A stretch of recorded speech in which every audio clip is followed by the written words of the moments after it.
Dear students, ഇന്ന് നമ്മൾ 7ാം ക്ലാസ്സിലെ അടിസ്ഥാന ശാസ്ത്രത്തിലെ 1ാം പാഠമായ വിളയിക്കാം നൂറുമേനി എന്ന പാഠമാണ് പഠിക്കുന്നത്. ഇന്ന് നമ്മൾ വളരെ സിമ്പിളായ രീതിയിലാണ് നമ്മൾ പഠിക്കുന്നത്. എല്ലാരും അവസാനം വരെ ശ്രദ്ധിച്ചു കേൾക്കണം. നിങ്ങൾ കേൾക്കാൻ പോകുന്നത് നമ്മുടെ ഈ യൂണിറ്റിലെ മുഴുവൻ പ്രധാന കാര്യങ്ങളും ഉൾക്കൊള്ളിച്ചുകൊണ്ട് രാജുവും രാധയും തമ്മിലുള്ള ഒരു ചർച്ചയാണ്. നമുക്ക് ചർച്ചയിലേക്ക് പോകാം. രാധേ, നമ്മുടെ പാഠപുസ്തകത്തിലെ വിളയിക്കാം നൂറുമേനി എന്ന പാഠം കൃഷിയെക്കുറിച്ചാണ് പറയുന്നത്, അല്ലേ? അതെ രാജു, കൃഷി നന്നാവണമെങ്കിൽ നമ്മൾ എന്തെല്ലാം കാര്യങ്ങളാണ് ശ്രദ്ധിക്കേണ്ടതെന്നറിയാമോ? ആദ്യം വേണ്ടത് നല്ല വിത്തുകളും നടീൽവസ്തുക്കളുമാണെന്നാണ് പുസ്തകത്തിൽ പറയുന്നത്. വിത്തുഗുണം 10 ഗുണം എന്നൊരു ചൊല്ലും കണ്ടല്ലോ. ശരിയാണ്. നമുക്ക് നല്ല വിളവ് കിട്ടണം, പഴങ്ങൾക്ക് നല്ല ഗുണനിലവാരം വേണം, പിന്നെ ചെടികൾ വേഗം കായ്ക്കണം. ഈ 3 കാര്യങ്ങളാണ് പ്രധാന ലക്ഷ്യം. അപ്പോൾ നല്ല വിത്തുകൾ എങ്ങനെ തിരഞ്ഞെടുക്കും? ആരോഗ്യവും കരുത്തുമുള്ള മാതൃസസ്യത്തിൽ നിന്നോ അല്ലെങ്കിൽ രോഗമില്ലാത്ത ചെടികളിൽ നിന്നുമുള്ള മൂപ്പെത്തിയ ഫലങ്ങളിൽ നിന്നാണ്. വിത്തുകളിൽ വേരുമുളപ്പിച്ചെടുക്കുന്ന രീതിയാണ് പതിവയ്ക്കൽ, അല്ലേ? പേര, സപ്പോട്ട, മുല്ല തുടങ്ങിയവയിൽ ഇത് ചെയ്യാറുണ്ട്. അതെ, സാധാരണ മണ്ണിൽ പതിവയ്ക്കുന്നതുപോലെ മരങ്ങളിൽ എയർ ലെയറിംഗ് വഴി നമുക്ക് തൈകളുണ്ടാക്കാം. പുസ്തകത്തിൽ നാഗപതിവയ്ക്കലിനെക്കുറിച്ചും പറയുന്നുണ്ട്. മാവ്, പ്ലാവ് തുടങ്ങിയവയിൽ ചെയ്യാൻ പറ്റിയ നല്ല രീതിയാണ് കമ്പൊട്ടിക്കൽ. അതായത് ഗുണമുള്ള ഒരിനം സസ്യത്തിന്റെ കമ്പ്. ഇതിന് സയൺ എന്നു പറയും. വേരോടുകൂടിയ മറ്റൊരു ചെടിയിൽ ഇതിന് റൂട്ട് സ്റ്റോക്ക് എന്നും പറയും. ഒട്ടിച്ചു ചേർക്കുന്ന രീതി. അപ്പോൾ സയണായി എടുക്കുന്ന മാവ്, ഉദാഹരണത്തിന് മൽഗോവ, കായ്ക്കുകയും സ്റ്റോക്കായി ഉപയോഗിക്കുന്ന നാടൻ മാവിൽ നിന്ന് അതിന് വളരാനാവശ്യമായ വേരുകളും ലഭിക്കുകയും ചെയ്യും.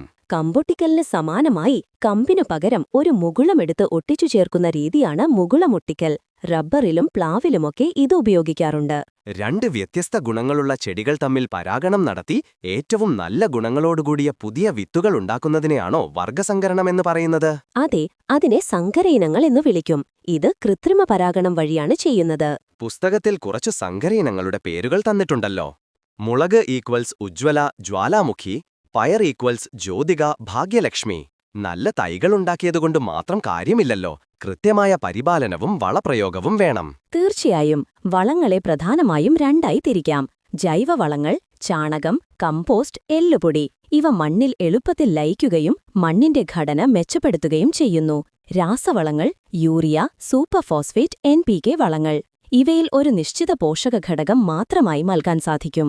രാസവളങ്ങൾ മണ്ണിന് ദോഷകരമാവാതിരിക്കാൻ ജൈവവളങ്ങളും രാസവളങ്ങളും ചേർത്തുപയോഗിക്കുന്ന സമ്മിശ്രവള പ്രയോഗമാണ് ഏറ്റവും നല്ലതെന്നാണ് പറയുന്നത്.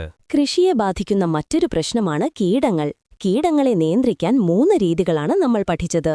ഏതൊക്കെയാണത്? ജൈവനിയന്ത്രണം: കീടങ്ങളെ തിന്നൊടുക്കുന്ന മിത്രകീടങ്ങളെ ഉപയോഗിക്കുക. ഉദാഹരണത്തിന് ട്രൈക്കോഗ്രാമ, വട്ടച്ചാഴി.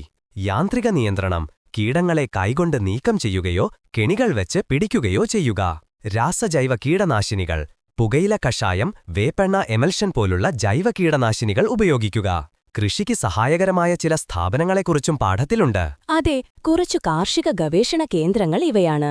കേരള കാർഷിക സർവകലാശാല KAU, കേന്ദ്ര കിഴങ്ങുവിള ഗവേഷണ കേന്ദ്രം CTCRI, rubber research institute RRI, കേന്ദ്ര തോട്ടവിള ഗവേഷണ കേന്ദ്രം CPCRI. പലതരം കാർഷിക മേഖലകളെ പല പേരുകളിലാണ് വിളിക്കുന്നതെന്നും പഠിച്ചല്ലോ. താഴെ പറയുന്നവ ഓർമ്മയുണ്ടോ? മത്സ്യം വളർത്തൽ പിസിക്കൾച്ചർ, തേനീച്ച വളർത്തൽ എപ്പിക്കൾച്ചർ, പട്ടുനൂൽപ്പുഴു വളർത്തൽ സെറികൾച്ചർ, കൂൺ കൃഷി മഷ്റൂം കൾച്ചർ. എല്ലാം കൃത്യമായി ഓർക്കുന്നുണ്ടല്ലോ. കൂട്ടത്തിൽ ഇന്ത്യൻ ഹരിത വിപ്ലവത്തിന്റെ പിതാവായ ഡോക്ടർ MS സ്വാമിനാഥൻ എന്ന പേരും പുസ്തകത്തിലുണ്ട്. ഈ ചർച്ചയിലൂടെ പാഠത്തിലെ എല്ലാ കാര്യങ്ങളും എളുപ്പത്തിൽ പഠിക്കാൻ കഴിഞ്ഞു രാധേ. ഇനി പരീക്ഷയ്ക്ക് പേടിക്കേണ്ട. ശരിയാണ് രാജു, നമുക്ക് ഇനിയും ഇതുപോലെ ചർച്ച ചെയ്യാം.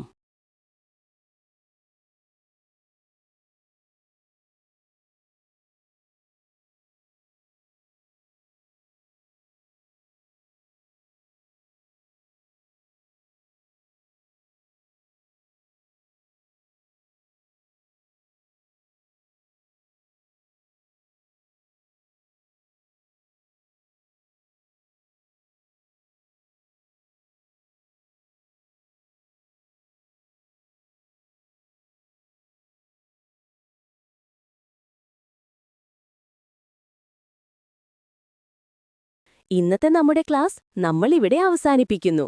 മറ്റൊരു ക്ലാസ്സുമായി വീണ്ടും കാണാം. ബൈ.